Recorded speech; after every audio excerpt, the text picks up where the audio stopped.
Welcome. All right. Hopefully, you can hear me well. Welcome to Adam Answers Anything. Not because I know everything, but because I love to wrestle with difficult questions, uh, and I love alliteration. Thus the title Adam Answers Anything, or Adam Answers Absolutely Anything at All. Uh, it's been a week since we've had an episode, which is a little off pattern. I think I've been doing maybe two or three a week for a little bit, but um, things have been a little chaotic here in this house since last Thursday, but in a good way, chaotic in a good way. And so I'm excited to be able to get back to it on Thursdays. I think I've mentioned before that it was recommended to me. Actually, let me turn the music down.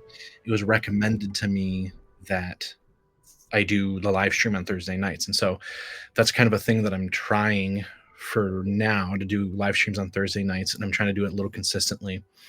But once again, that might change because, like I've said before, I haven't found a consistent rhythm that really works well. Um, and so if you're a regular watcher of the show or regular listener, just let me know if there's a time that you would love to watch the live stream, or if there's a time that works better for you that you're just like, yeah, I'm usually free on this weeknight. I'm totally down to queue it up on this weeknight because I don't have nothing going on usually anyway. Just let me know. That'd be awesome. A couple of things before we get started. Um, Actually, I'm going to reveal the question for today. I mean, you already know it because it's kind of like the thumbnail, but today we're going to be tackling a question that is actually to related to a degree to the question that we asked last week. And the question for tonight is, why do we create art? What's the reason for the Sistine Chapel? When you walk into the Louvre and you go see the Mona Lisa, why is there a giant crowd of people all with their cameras out taking photos of the same thing? Why are sculptures, breathtaking and things like that? Why do we make art? That's the question for today that we're hopefully going to be wrestling with as much as we can. And I say it's related to last week's question because, well, it kind of is. I mean, art that we appreciate is beautiful for sure. Art is a beautiful thing. The Sistine Chapel is a beautiful thing. The Mona Lisa is a beautiful work of art. And so I think the two are connected in that way that art can instill a sense of beauty and wonderment for sure. A couple of quick things before we just start diving into the question for tonight. If you have a perspective on any of the questions that I've done, especially on tonight's question, I would love to hear your perspective. I would always love to hear what you have to say more than I would like to hear what I have to say because all I do is just talk. And so, if you have a perspective that you want to share, why do you think we create art? What do you think the purpose of it is? Go ahead and leave that down below. I mean, share that perspective in the chat, or share that perspective in the comments down below. I would love to see it, and I would also love to share it. I would love to share it in future episodes with anyone watching, um, and I'd love to see that and hear what you have to say. The second thing is, if you look over there, there's a QR code. Go ahead and scan the QR code, and you can just write down any question that you want to see me just fumble around with in a live stream. I will be happy to answer it. But there's also a place where you can opt in to say, hey, like, I would love to be on the show and I would love to wrestle with this question with you, because I would love that. That'd be super awesome. That'd be a super wonderful and cool thing to do. And so if you have a question in mind, or if you just have a conversation piece that you would like to tackle, go ahead and scan that QR code. And yeah, go ahead and scan the QR code and fill out the form. That'd be super awesome. Love to meet you. Love to hear what you have to say. Love to answer your questions. Again, I don't know everything, and I definitely don't get everything right for sure. I mean, I answer the questions to the best that I can in the way that I wrestle with them. And I'm just inviting people to kind of come along that journey with me. So, with that out of the way, we're going to start dipping our toes into our question for tonight. And again, the question is, why do we create art? And when we ask the question, why do we create art, we're wondering what constitutes art to begin with. For example, there would be probably little disagreement that a painting is art. I mean, obviously a painting is art. We would consider that some a form of art at least. But does that mean that all paintings are art? Or are there some paintings that should not be considered art? Edward Hopper's painting titled The Nighthawk is one of my favorite paintings. In fact, there are quite a few of his paintings that I love and appreciate. But does my appreciation of it make it art? Or is there something about it that makes it art, regardless of whether or not I appreciate it? Also, what about those abstract, ambiguous, kind of weird forms of modern art, right? We've all seen them.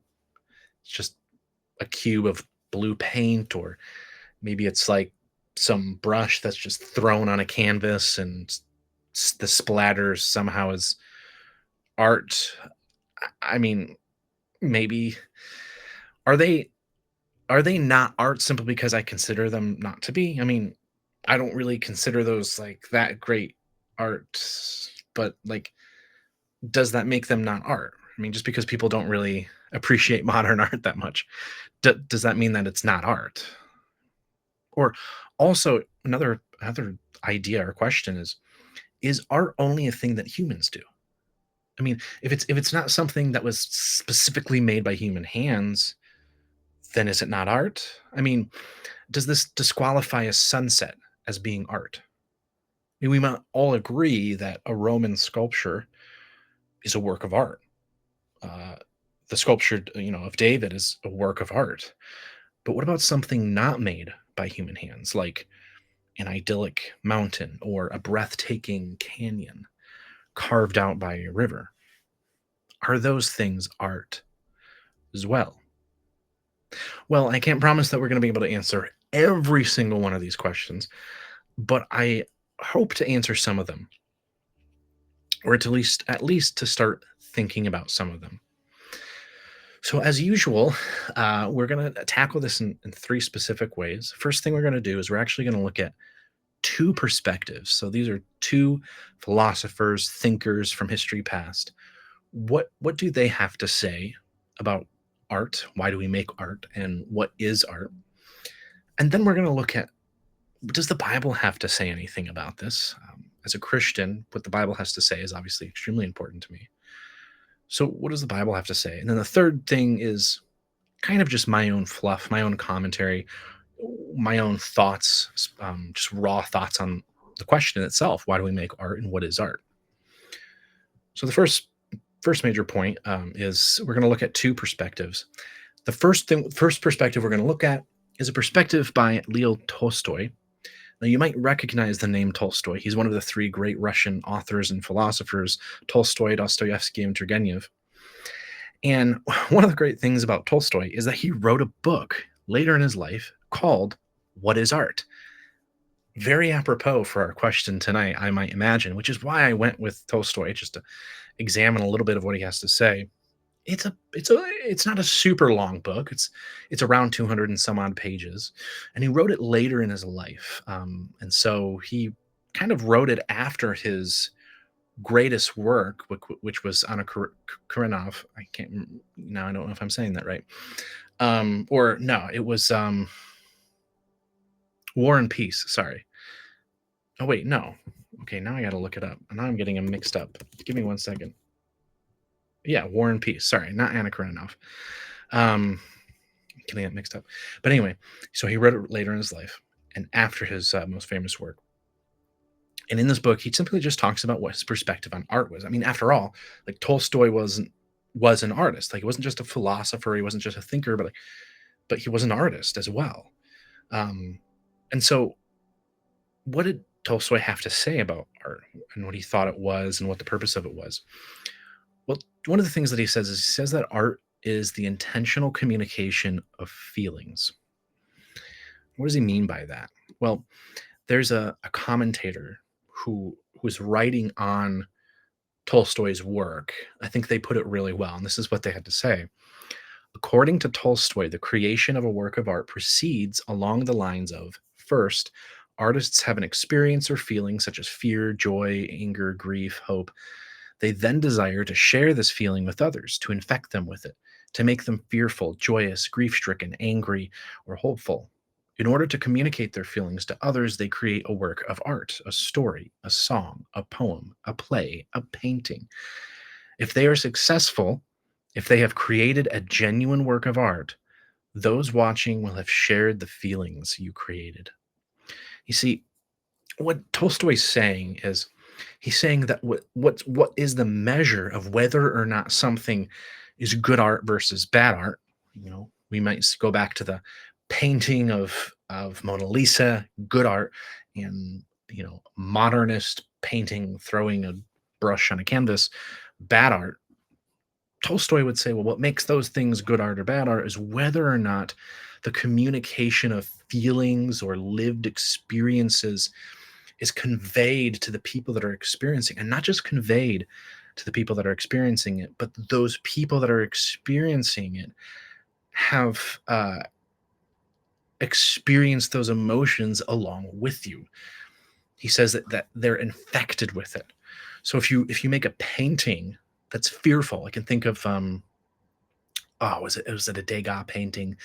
I think it may have been Degas, Kronos devouring his son. Like that's a very fearful painting. Like when you just look at it, it just envelops you in fear. And I think that's the point. That's what the artist was going for.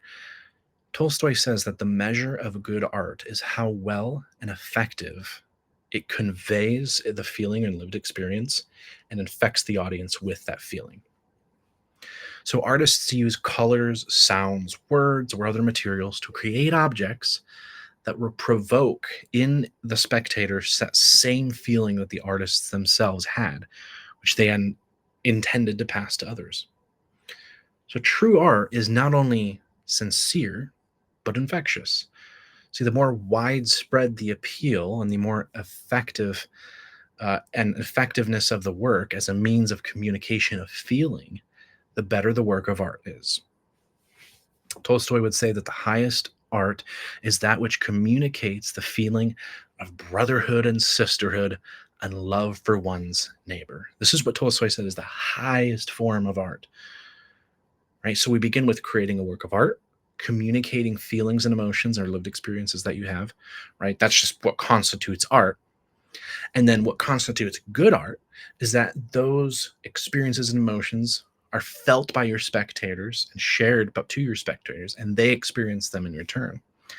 But the highest form of art, Tolstoy says, is that which communicates the feeling of brotherhood and sisterhood and love for one's neighbor. Now, what does he mean by that?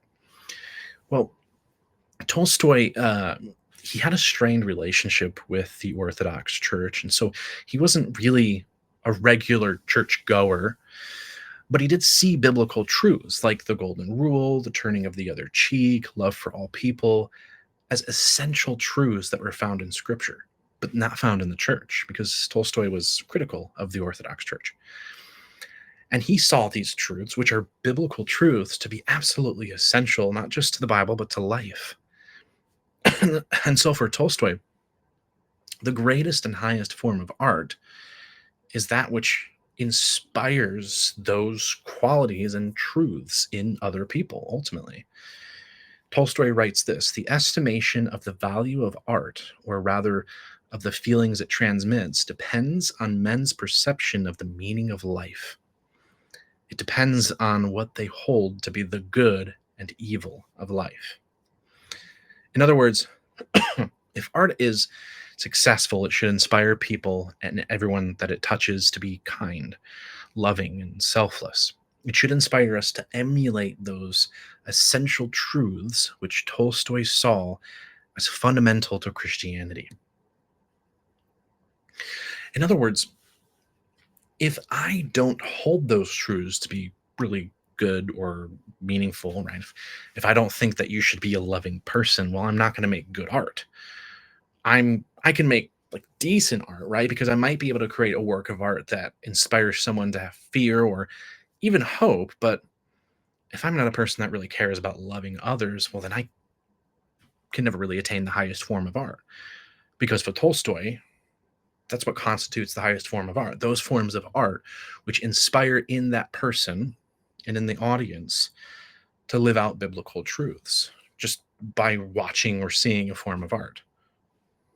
Now, we come to our second perspective, our second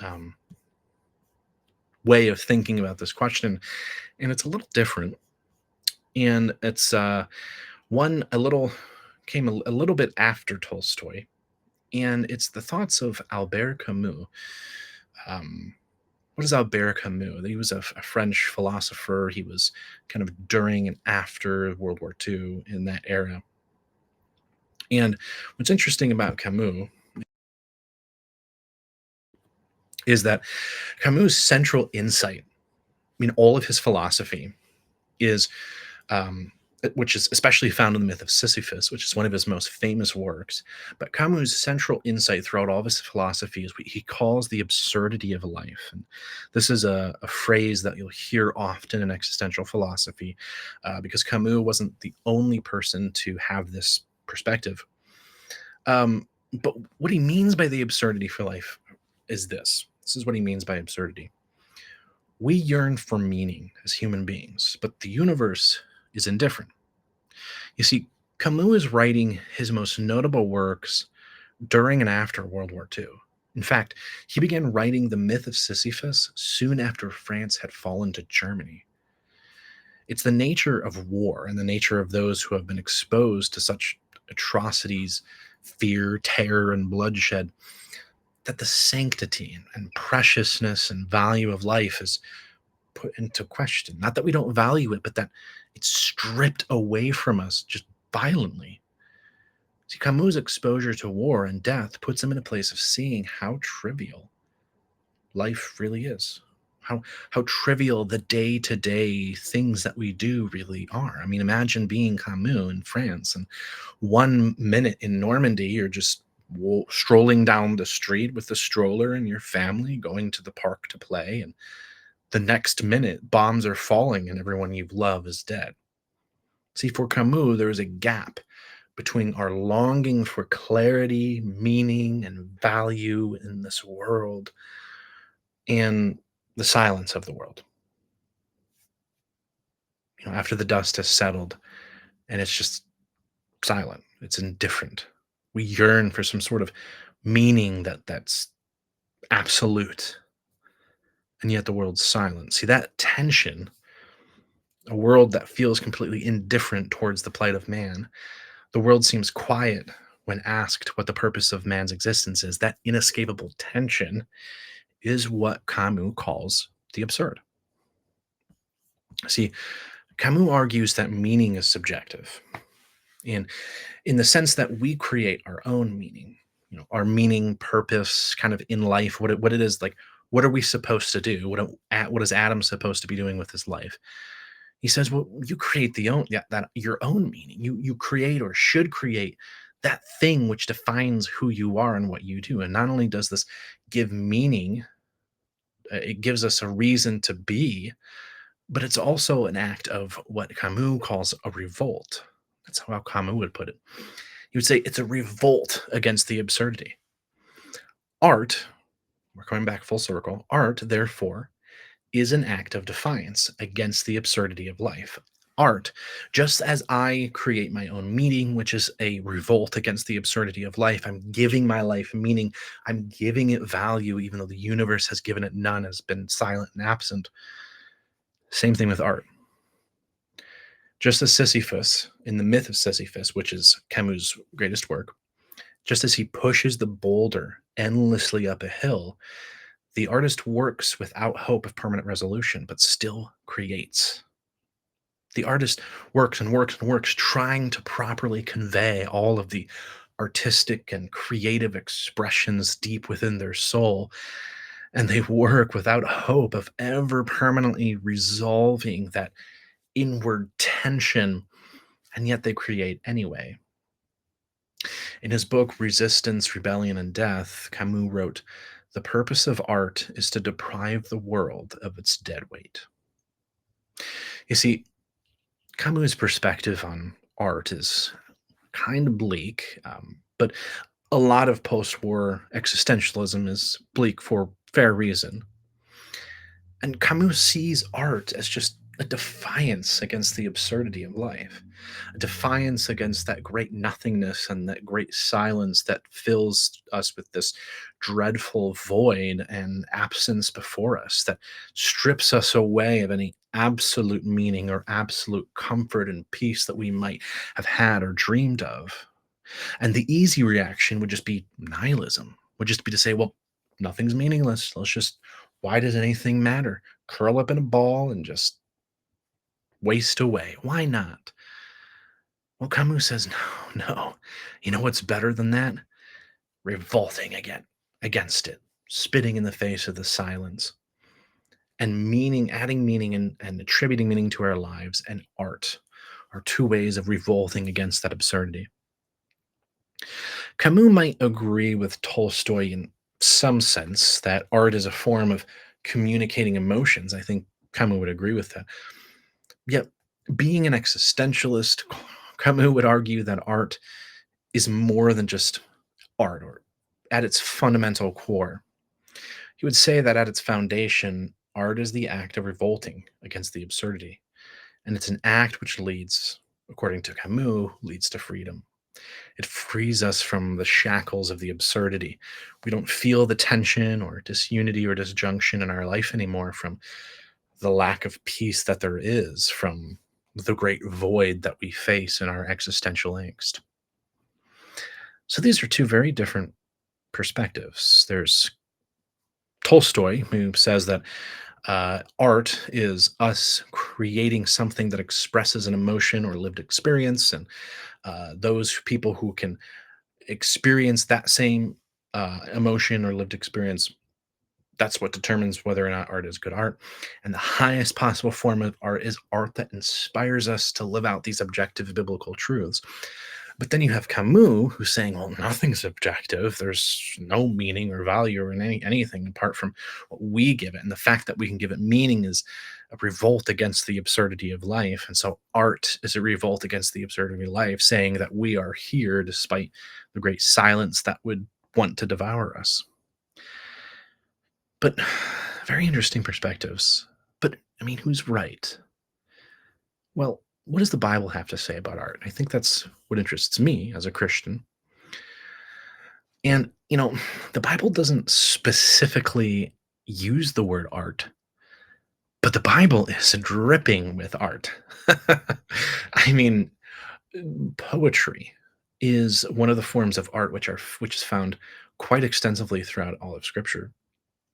The book of Psalms, the book of Proverbs, Song of Songs. There's so many forms of art in the Bible. We see songs being sung all throughout the Old Testament as well. The very first verse of the Bible shows us that God is a creative God. God is an artist. In the beginning, God created. See, likewise, when God created mankind, he created us in his image. So God created mankind in his own image. In the image of God, he created them. Male and female, he created them. That's Genesis 1.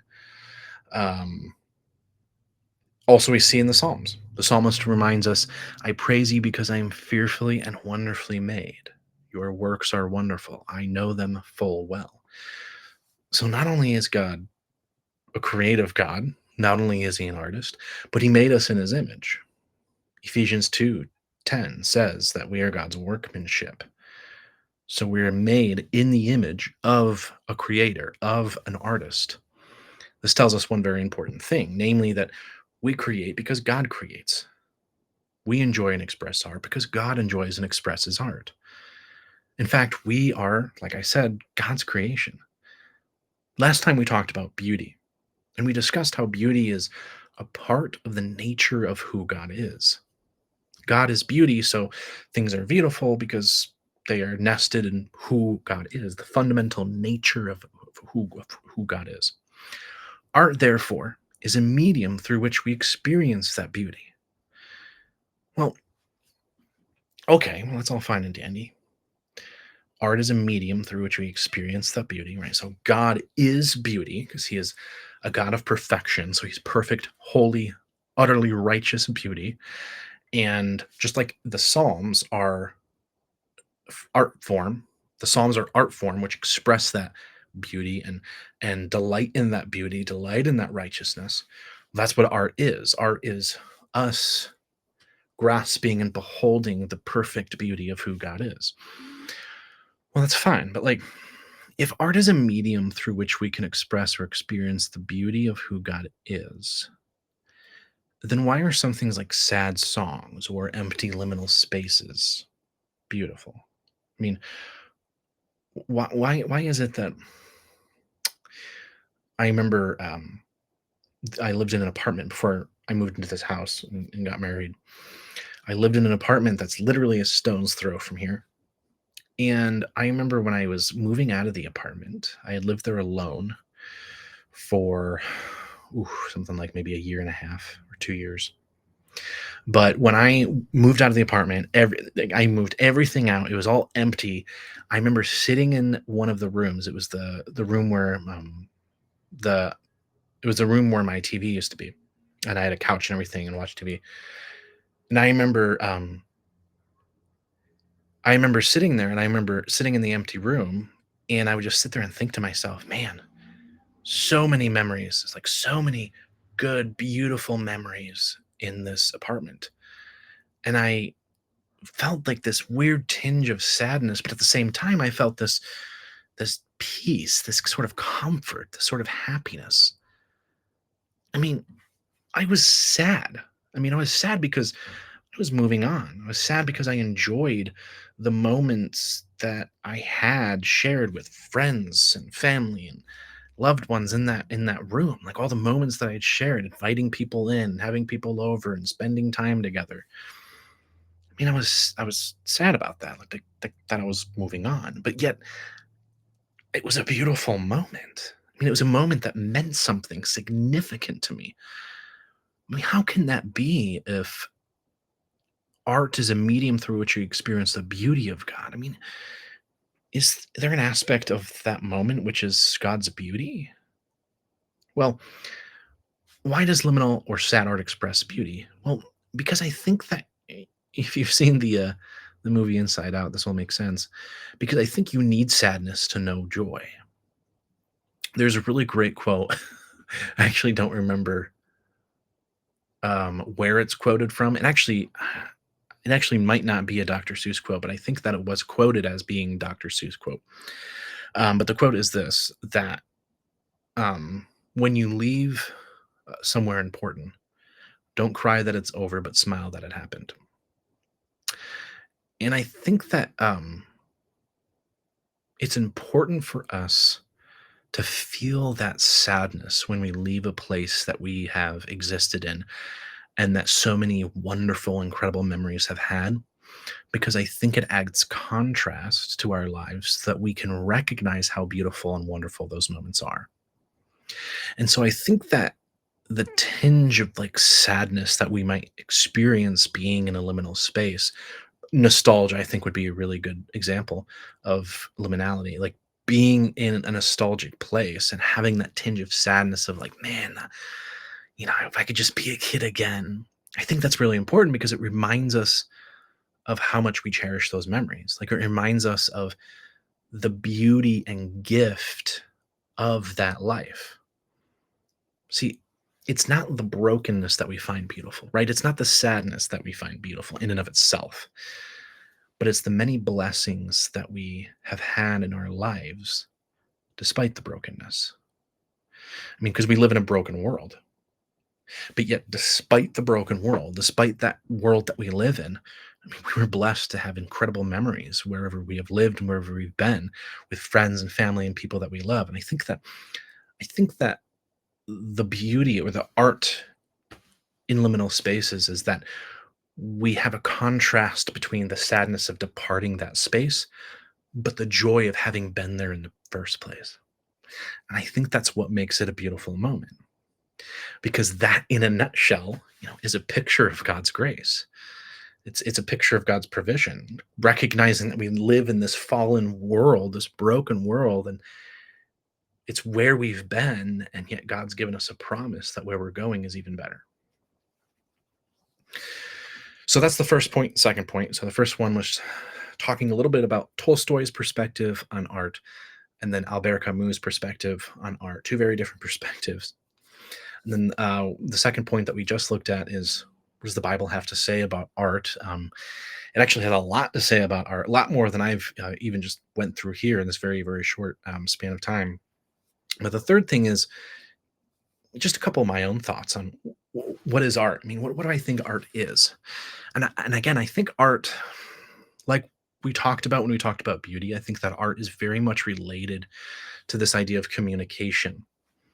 So if at minimum, right, if we're just to say, let's just start with the assumption that we live in a dualistic world, right? Cartesian dualism. So there is a material realm and then an immaterial world. There's a physical world and a metaphysical world. Plato would call it the eternal world. We can say that there is a physical reality, which is the one that we live, right? Tangible things of stuff. And then there's a metaphysical world, right? There's a metaphysical reality, which is the one that's sort of beyond this one, behind this one, whatever you want to, whatever language you want to use to try and locate it. But it's a world that exists beyond physical measurement and physical, constraint. Art is a medium through which we communicate information that language is insufficient to convey. And I think this can apply to beauty as well.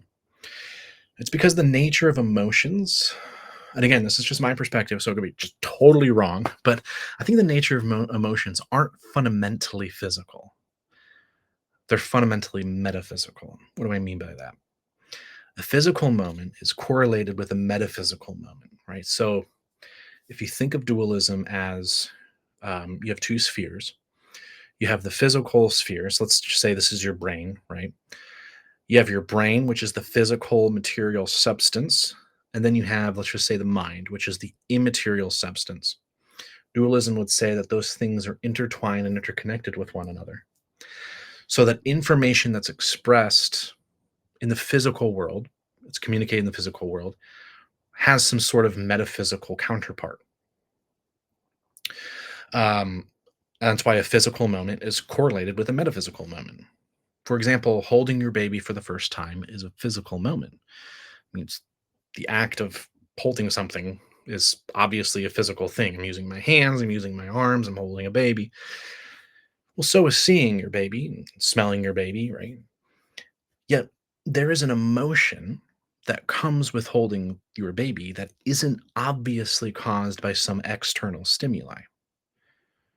Like when you're holding your baby for the first time and there are these overwhelming emotions that come welling up from deep within inside you and you just start crying. I mean, my hands in this position holding this baby, I mean, objectively, there's no reason for them to make me cry, right? I can hold anything like this. I can just get a giant log of cheese and hold it like that, and I wouldn't cry. But I'm doing the same exact thing I did with the baby. Rather, it's caused by internal stimuli of the value and preciousness of the moment that you're sharing with your baby. You see, there's a physical constituency to every moment, a physical thing, physical aspects of it, qualities of it. But there's also non-physical qualities. There's also the immaterial, the things that our minds experience. Like our minds instinctively know what compassionate love is. And there's nothing about this moment of holding my baby that determines that, like, oh, suddenly I'm experiencing, complete and utterly selfless love right now. But yet there's something immaterial about that does. And language is best used to explain or convey the physical aspects of a moment, like holding your baby for the first time.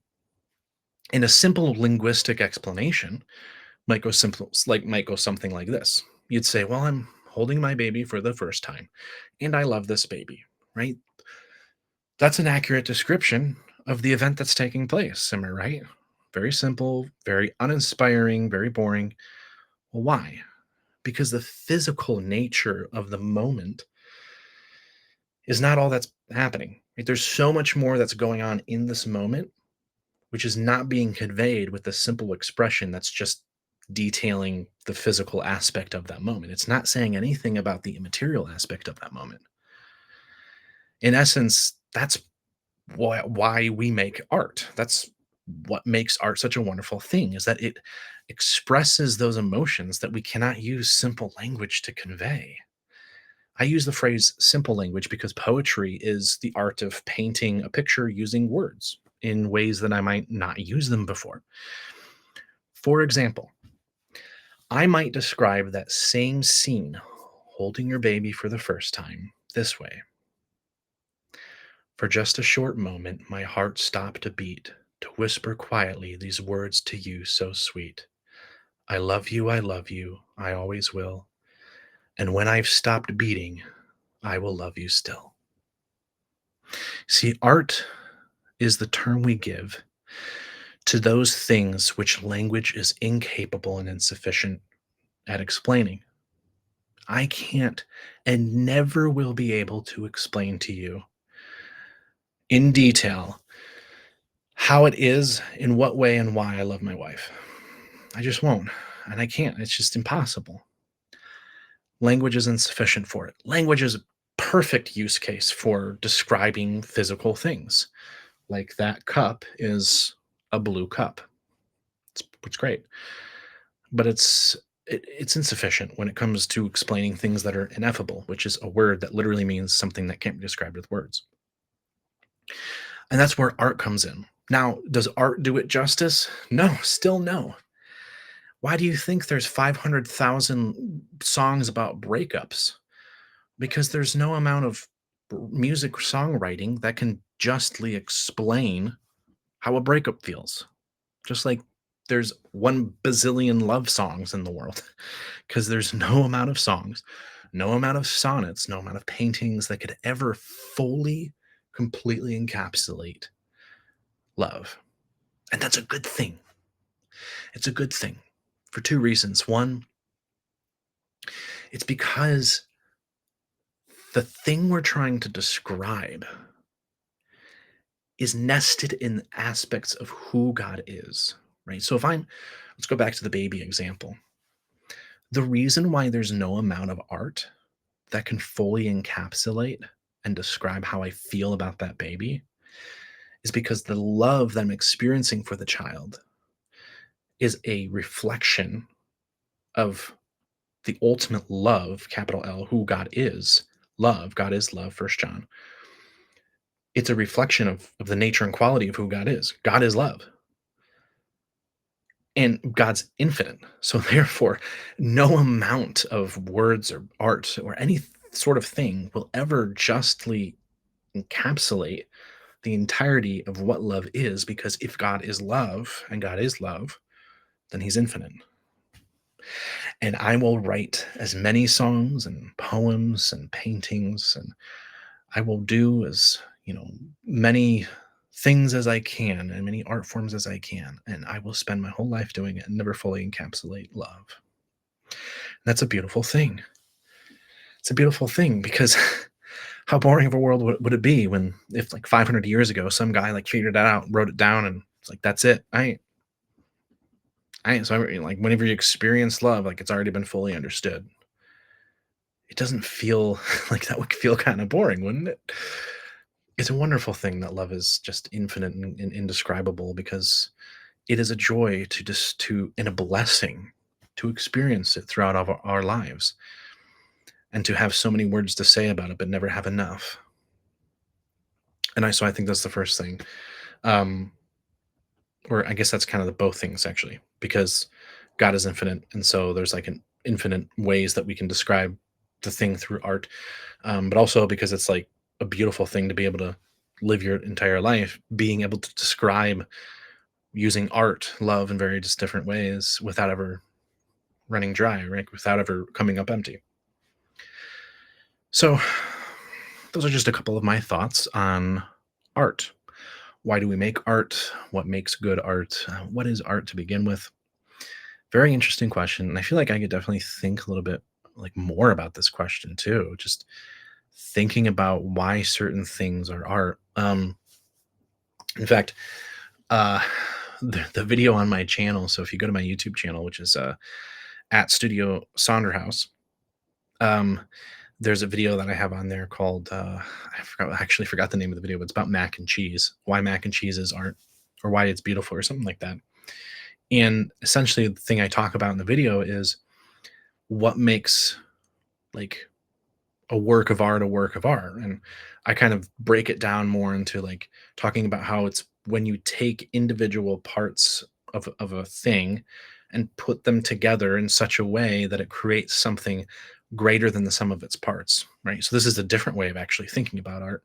And this is what I talk about in the video. So I'm just going to encourage you to go watch the video, because I talk about like why I think mac and cheese is art, which we can apply to like anything. But um, yeah, so go look up that video. Let me know your thoughts. I would love to know your thoughts, of course.